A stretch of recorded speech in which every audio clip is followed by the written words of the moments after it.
Assalamualaikum, salam Malaysia Madani. Berita pagi Sabah edisi Jumaat 14 April bersama saya Muhammad Syahrizal Mawang. Sebanyak 2,798 premis Bazar Ramadan telah diperiksa menerusi Ops Pantau Harga dan Bazar di seluruh Sabah. Setakat pemeriksaan tersebut tiada tindakan kes kepada peniaga oleh pihak KPDN. Harga ni dia subjektif. Yang penting kami utamakan tanda harga tu ada. Jadi pengguna jadilah pengguna yang bijak. You decide yourself. Adakah berbaloi beli barang tersebut pada harga sedemikian?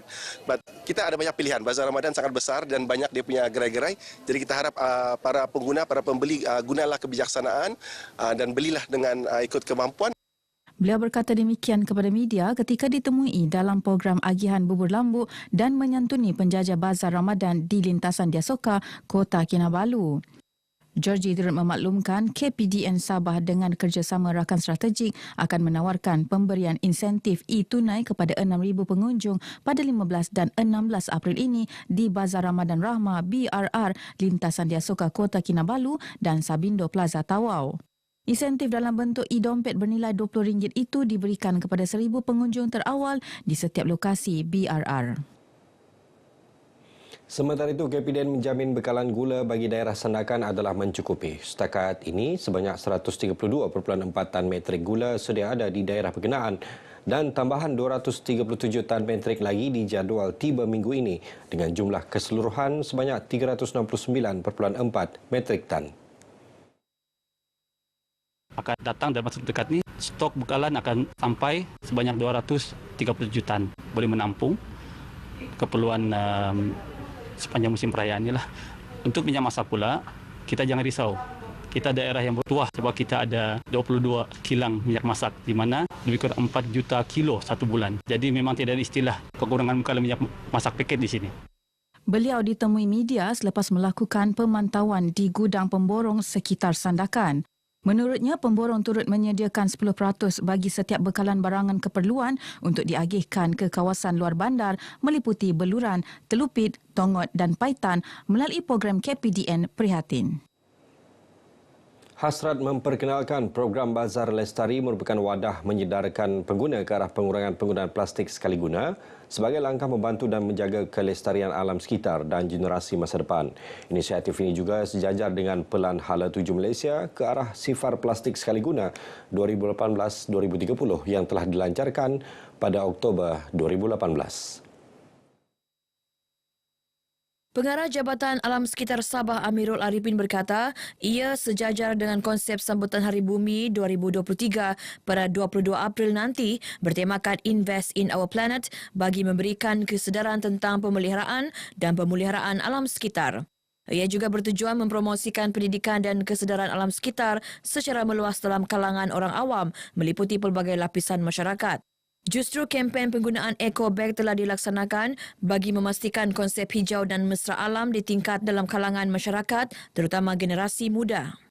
Salah satunya kita memperkenalkan seperti anugerah di peringkat kebangsaan dan juga negeri, seperti anugerah Sekolah Rakan Alam Sekitar, Serasi, Sekolah Lestari. Jadi pelbagai kaedah atau pendekatan yang telah kita ambil bagi memastikan orang awam terlibat dalam mendukung usaha-usaha ataupun kempen alam sekitar. Beliau berkata demikian kepada media ketika ditemui dalam program agihan bubur lambuk dan menyantuni penjajah Bazar Ramadan di lintasan Diasoka, Kota Kinabalu. Mengenai penguatkuasaan, Amirul memberitahu bahawa 3 buah kilang kelapa sawit di Tawau telah dikenakan tindakan mahkamah kerana kegagalan mematuhi Akta Kualiti Alam Sekeliling 1974 dengan denda berjumlah RM70,000.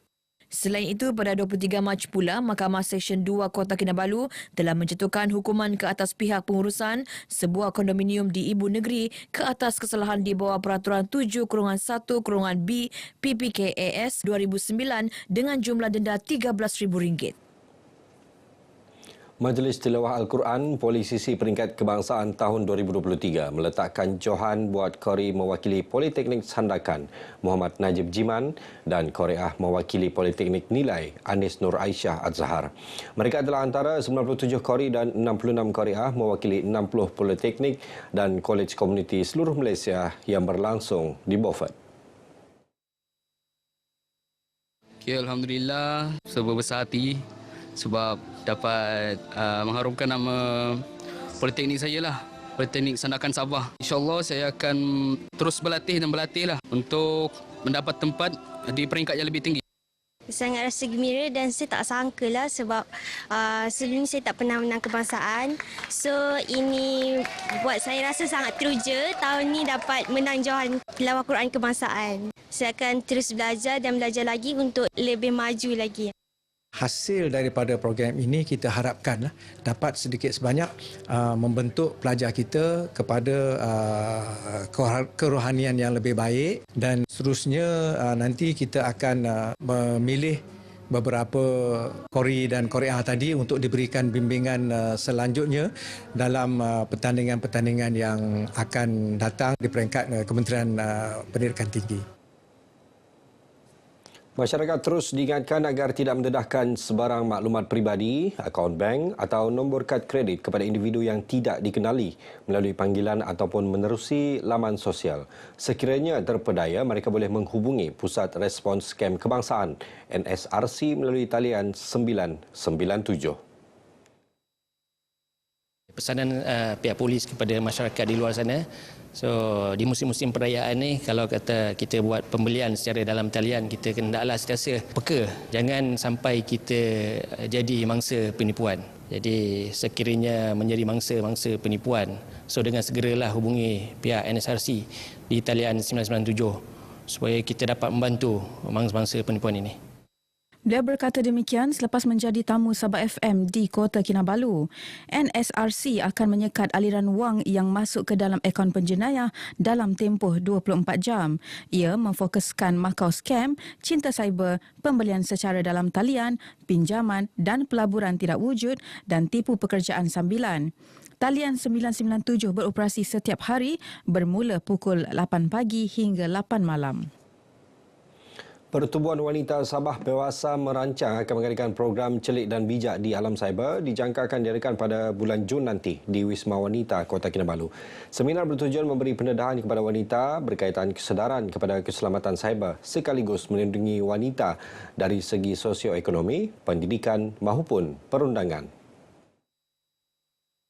Kami amat berharaplah agar kami diberi kerjasama ataupun kami berharap kolaborasi juga daripada persatuan-persatuan lain untuk sama-sama mensejahterakan wanita, untuk memperkasakan wanita dari segi apa yang kita hadapi permasalahan yang sekarang ini, iaitu mengatasi gejala-gejala sosial, terutamanya banyaknya timbulnya skema-skema yang memperdayakan wanita dan remaja. Beliau berkata demikian selepas melakukan kunjungan hormat kepada isteri yang di-Pertuan Negeri Toh Puan Dr. Hajah Nurlidah Tan Sri RM Jasni di Istana Sri Kinabalu. Tujuan kunjungan adalah memperkenalkan jawatan kuasa baru selain menjunjung terima kasih kepada Toh Puan ke atas kesudian menghadiri majlis sambutan ulang tahun PEWASA ke-45 dan sambutan Hari Wanita Negeri Sabah baru-baru ini. Kunjungan tersebut turut bertujuan menyatakan hasrat untuk berkolaborasi dengan Yayasan Nur Jauhar untuk melaksanakan beberapa aktiviti kebajikan di luar bandar.